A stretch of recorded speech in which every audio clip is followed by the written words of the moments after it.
Hiya. So my name is Morag, and I have been working as an intuitive, clairvoyant mediumship healing for a number of years, for over 20 years now. I first started officially working back in 97, 98.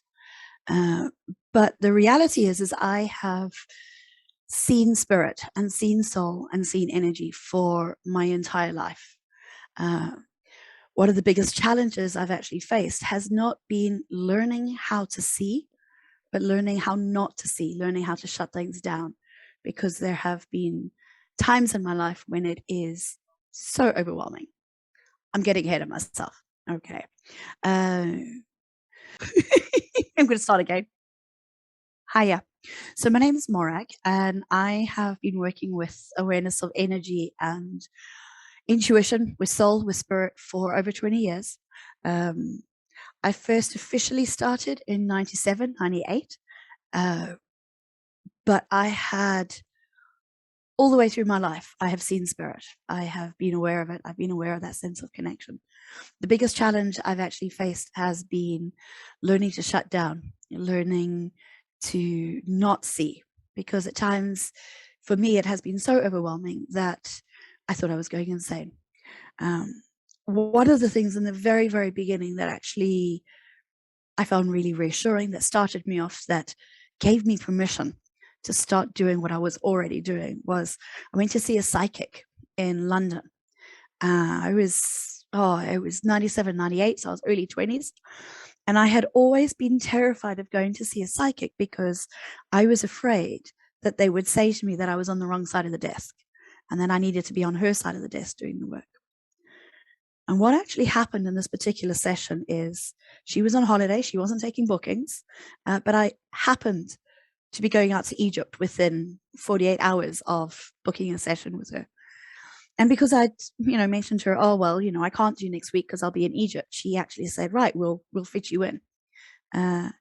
She didn't see people at home because I was leaving. So shortly afterwards, she actually saw me at home and invited me into her house, which was an incredible blessing.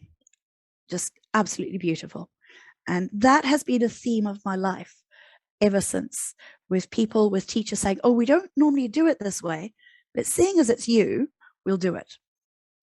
Her name was Mary. I've never managed to find her again since. But she was really, really special. She sat me down and she took me through the process and talked about it all. And one of the first questions that she said to me is, so why are you here? And something within me came through and said, to share what I know. And I went, oh, what? Where did that come from? And corrected myself and said, to share what I know about scuba diving and about seeing the beauty underwater. Because at the time I was a scuba diving instructor. And she kind of looked at me and said, oh, how interesting. Are you sure about that? That it's about scuba diving? And I'm like, well, that's my rationalization. So yes, I stick by it. And she laughed and she said to me, what are you so afraid of? The only thing to be afraid of is fear itself. It's the only thing that will stop you from doing everything that you're meant to be doing. And that's something that stuck with me ever since. Those two moments of clarity. I'm here to share what I know, and fear is the only thing that will stop you from doing everything you were meant to be doing. The following day, I got on a plane, went out to Egypt, and through a series of coincidences, met somebody who was running a Reiki course within 3 days. And I started training with Reiki, and my journey continued from there. It was like being given permission to do what I was already doing and having a framework to put it in. Life has progressed a lot since I first did my Reiki, and I don't often do Reiki as such anymore. What I am aware of is that I act as a catalyst. 14 years ago, I worked with another therapist, Paul Williamson, and he is a past life hypnotherapist. And through the work that I was doing with him, started seeing visions of the future, 120 years from where we are now, and looking at that and working with it. And those visions have redefined a large percentage of the healing work I do in the everyday. I've always been passionate about whatever it is I see or sense has to have a practical application. What does it mean? Why?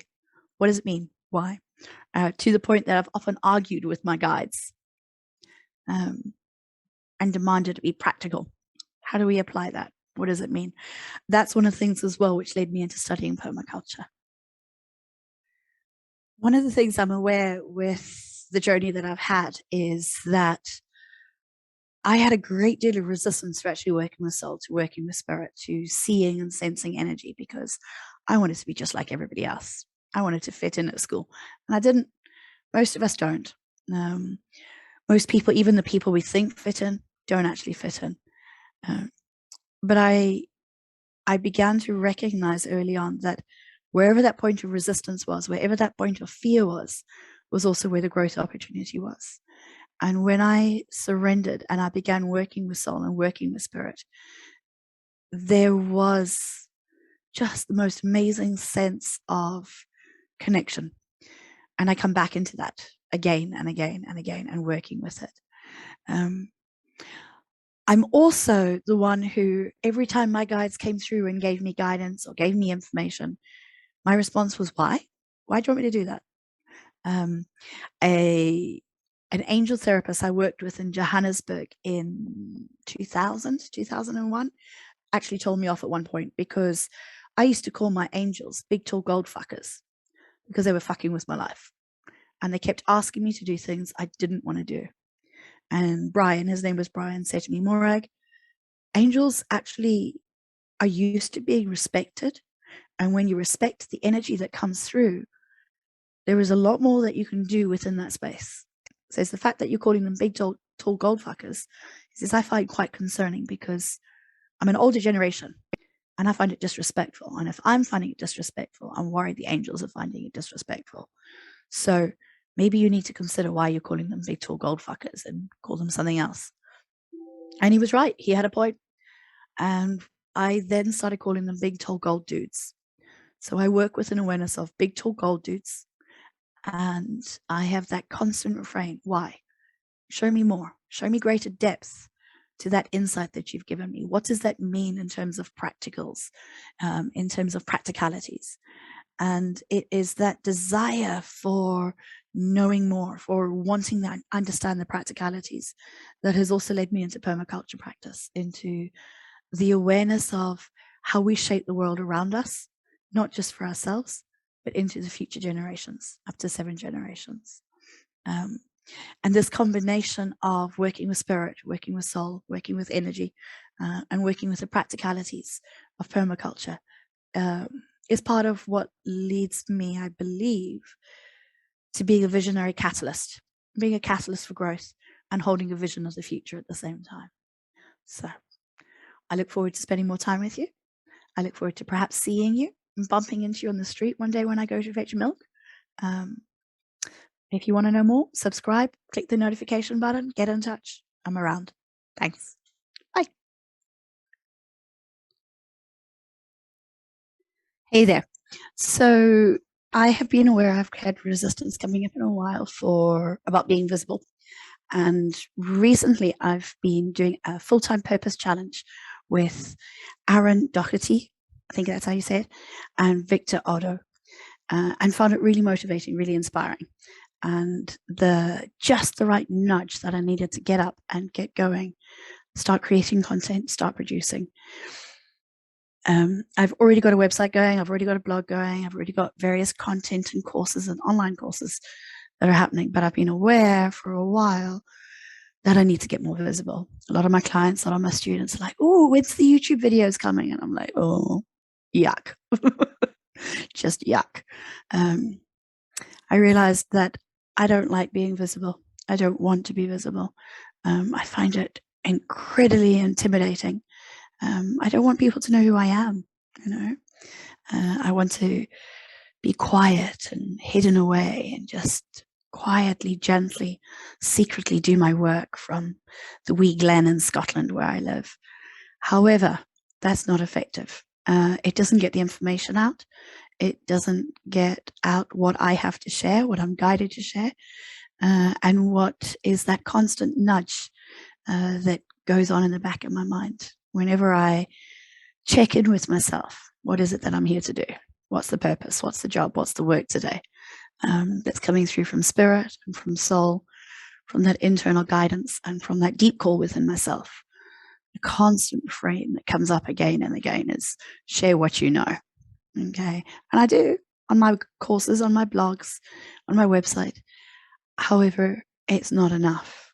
There is the feeling within me that I need to get more visible, that I need to challenge myself, that I need to push that edge of resistance. And that edge of resistance for me is very much in creating a YouTube channel. So it's time. Here I am, and I'm willing to do it, stepping forward with it. If you're interested in the work I do, I haven't told you very much about it. I might talk about that now. I might talk about it in another video. Please do subscribe. Join the community. My website, my details will be in the information on my page. Take a look, see what you're interested in, and I look forward to sharing the adventure with you.